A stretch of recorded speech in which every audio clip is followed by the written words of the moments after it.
Now, I have in the studio Mr. Secka. He's Permanent Secretary, Ministry of Finance, Gambia, and he's joined me this morning for us to have a conversation about their visit to Ghana and what they've experienced so far and what even brought them to Ghana in the first place. Mr. Secka, good morning. It's good to have you on the show this morning. Good morning to you and good morning to all the viewers of ETV. I'm hoping you're doing well. We are okay. I'm quite okay. Indeed. Is this your first time coming to Ghana? No, I was just telling.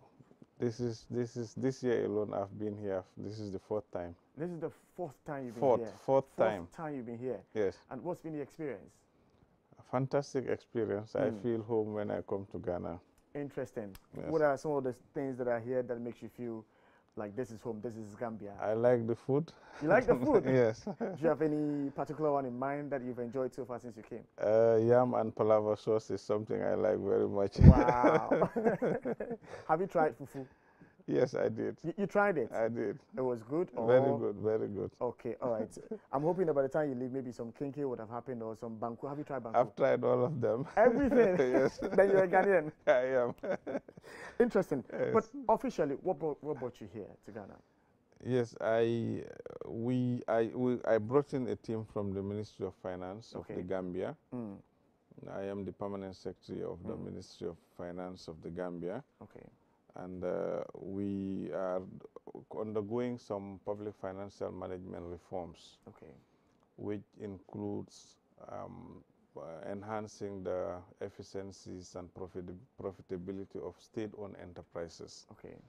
So we've just created a recent unit of state-owned enterprise directorate.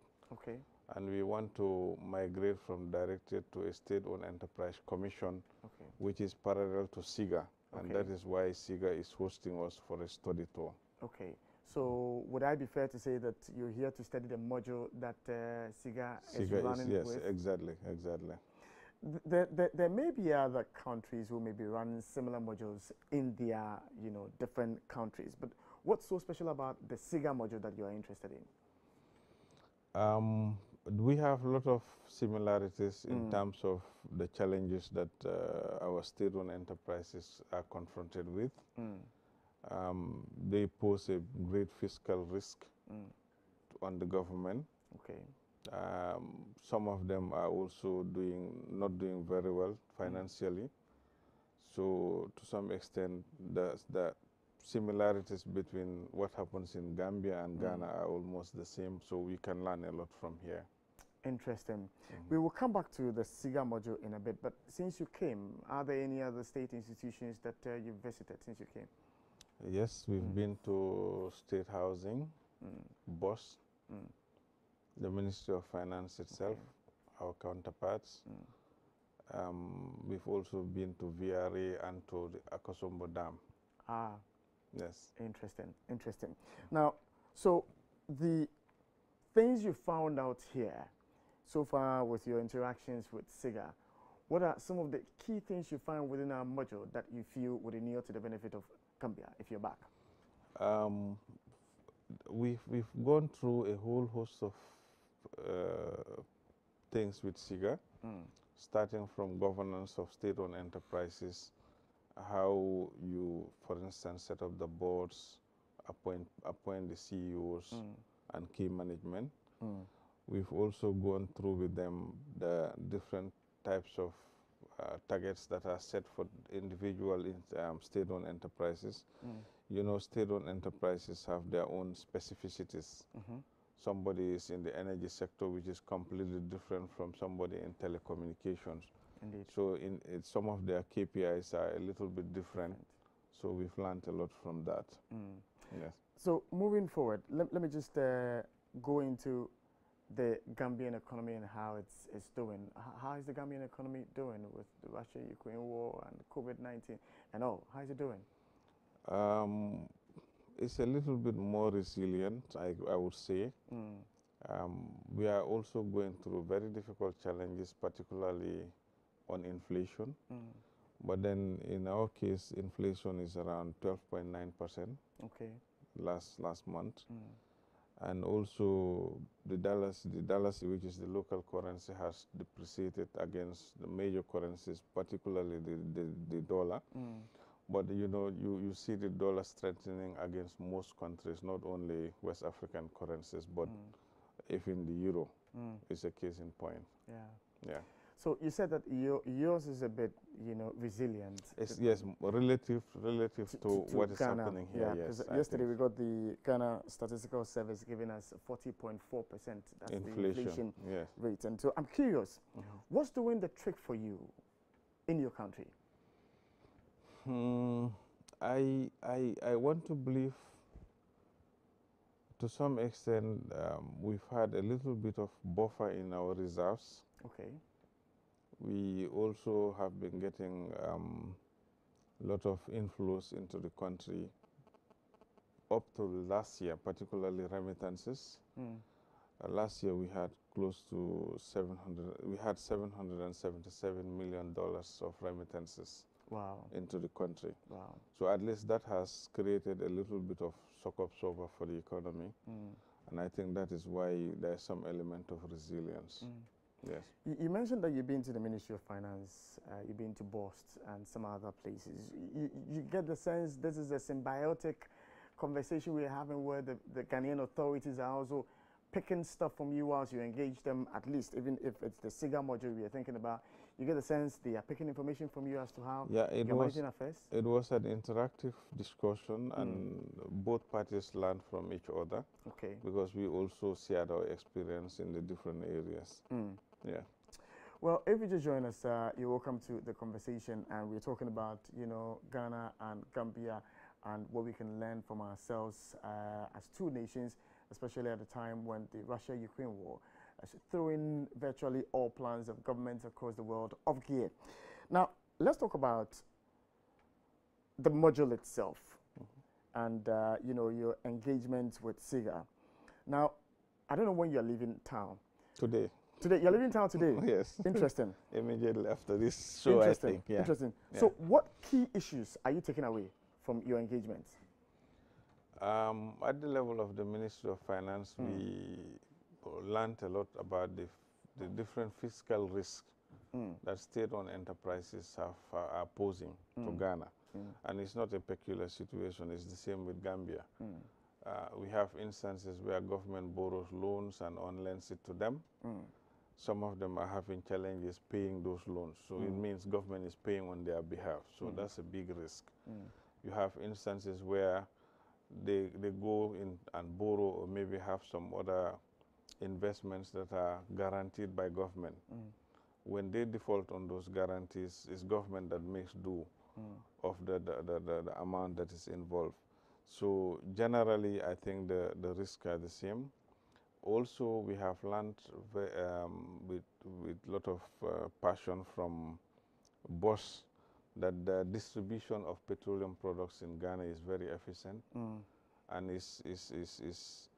the way it is structured is they are using transportation where it's feasible, they are using pipelines where it's feasible, they are also using river barges where it's feasible. I think that's something that we can also learn from, because we have a river that cuts across the Gambia throughout the length and breadth of the country. Now, you mentioned Akosombo, and it's a peculiar one I want to ask, because, you know, at some point, Ghana was a highly hydro, you know, energy-oriented country. Now we are doing a mix of that. Is there anything in particular you're picking away from here, considering that now we have realized that hydro cannot sustain our power generation in the country, and so we need to do a mix of, you know, hydro and others? I would start by saying that one of the lessons I've learned is that you still have a lot of potential for hydro. I mean, in Akosombo, I identified about 15 potential sites that are marked where you can scale up your hydroelectricity capacity. And to some extent, boost Ghana's exports of this particular essential how to call it, need for the sub-region. It might not only stop at the sub-region, but if it is properly done, it can go beyond the sub-region. So that is a very good thing. But however, having said that, you have instances where you know, you have challenges. I know in the past, like around 2007, they had some drought issues that affected the tidal, how to call it, flow of water, and hence the performance of the hydro dam. Now, in those instances, of course, you need backups and alternative sources of energy. And I think GRA is doing relatively well by trying to also divert to solar. We've been shown their solar systems also, and I think currently they are doing up to 20 megawatts, which they have potential to scale up in future. Yes, it's interesting the details you give. It means that you are really paying attention to the things that you are being told. But my final question before we end the conversation would be that of COP27, which is happening, and climate change across the SAP region, and how it's impacting on different economies. Do you think as Africans we are paying serious attention to climate change? In fact, I would say we are the victims, because the big economies that are powering their economies using other pollutants should definitely be the ones who should be paying the bill for climate mitigation and some of the challenges we are facing. I mean, it's very evident that most of the countries are going through one form of climate distress or another. In the case of the Gambia, we've had some floods during the rainy season, and some of the victims, we had one loss of life, but then there are a lot of loss of properties, and people are, how to call it, have been displaced. So during this difficult period, and it's repetitive across the continent, across the world. You see very, how to call it, serious effects of climate change happening all over the world. So I think everybody should pay particular attention to this, but more so those who are causing the climate to warm up should also come up and take the responsibility of paying the bill for mitigation and other adaptation measures. Interesting. We started a conversation with you selling Ghana to the world, but Gambia has not been sold to the world. For anybody who is watching and listening to us this morning, what would I find if I came to Gambia tomorrow? I can tell you we have one of the most vibrant tourism sector in the sub-region. Interesting. Cape Verde is doing relatively better than us, but Gambia is also doing very well. And we have very beautiful, clean beaches, and they are very long. You have some sites where you can do bird watching. Wow. And very interesting, how to call it, river cruises from time to time also. So it's a fantastic place for Ghanaians to go on holidays. I know we are now attracting a lot of Nigerians, and Senegalese are also coming to Gambia for holidays and other vacations. The food bit, is there any? Fantastic. I would find interesting if I came. The jollof rice that you are boasting of here. You're boasting of. is the borrowed jollof rice. If you go to Gambia, you eat the original one. Really? And I can tell you, it's so tasteful. Wow. Yes. Wow. In fact, here the jollof rice doesn't go with other condiments. In Gambia, you have maybe up to 5-6 side things that it goes with. And my brother, if you taste it, you will come back to Ghana. No, you won't come back. All right, sir. I'll thank you for making time to join us this morning. I know you have a very tight schedule, but at least you made the time to speak to us this morning. We are so grateful. The pleasure is from my side, and thank you also, and thank you to all the listeners and viewers. Mr. Secka, again, we're grateful. Thank you very much.